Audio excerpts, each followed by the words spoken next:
So, most people believe you can only learn English well if you go abroad. But what if I told you I built my own English world in China? And that's how I got my student visa and started my study abroad journey? Sounds unbelievable, right? Let me take you back to my university days. I was studying at an art school. Nothing to do English at all. My English level, honestly, pretty average. I barely scraped by the CET4 exam. Almost failed. Still, I was obsessed with English. When my classmates watched variety shows, I'd dig into foreign materials and magazines. Most of the time, I didn't understand half of it, but I loved the feeling of opening a new world. Later, I decided I want to study overseas. To apply for the student visa, I needed at least IELTS 5. So, I studied hard for 3 months, walked into the exam with full of confidence, and my first score was only 4.5. That crushed me. You know that feeling? When you think you are ready, and the reality just slaps you in the face. But instead of giving up, I realized something important. Passion wasn't enough. If I really wanted to succeed, I had to create an immersive English environment, even while living in China. So, I started rewriting my life.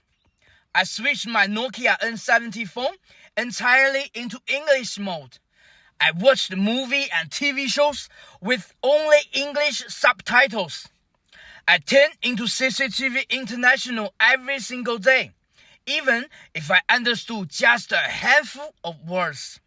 And when I joined an ESL class with foreign teacher, I made a rule for myself. Never be the silent student. I forced myself to talk, to build connections, no matter how broken my sentences were. I still remember one day, an American teacher wanted to buy a second-hand phone at local market. I jumped up and said, "I will help you. Translate." My English was clumsy. I kept checking my pocket dictionary.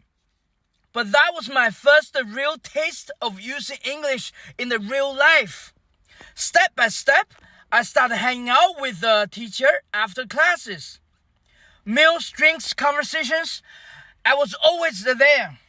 One of them, my Filipino teacher, Mr. G, later became the principal of top high school in Manila.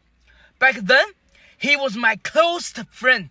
While everyone else was laughing and drinking, I was secretly looking up words on my phone, trying to translate to others. He would patiently correct my mistakes on the spot. Bit by bit, my speaking skill was forged through these high-pressure, real situations.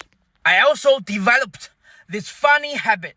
Whenever I thought a sentence in Chinese, I'd stop and ask myself, how would I say this in English?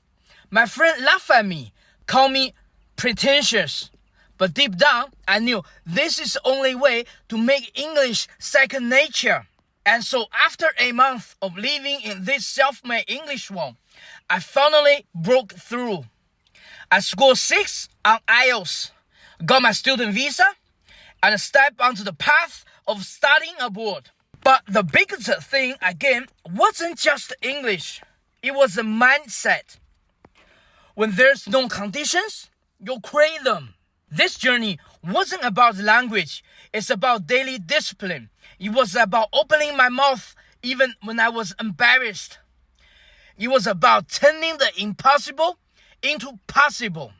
So, if you think you don't have the environment, don't wait. I create my overseas environment without leaving China.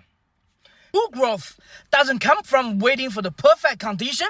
It comes when you force yourself to create them.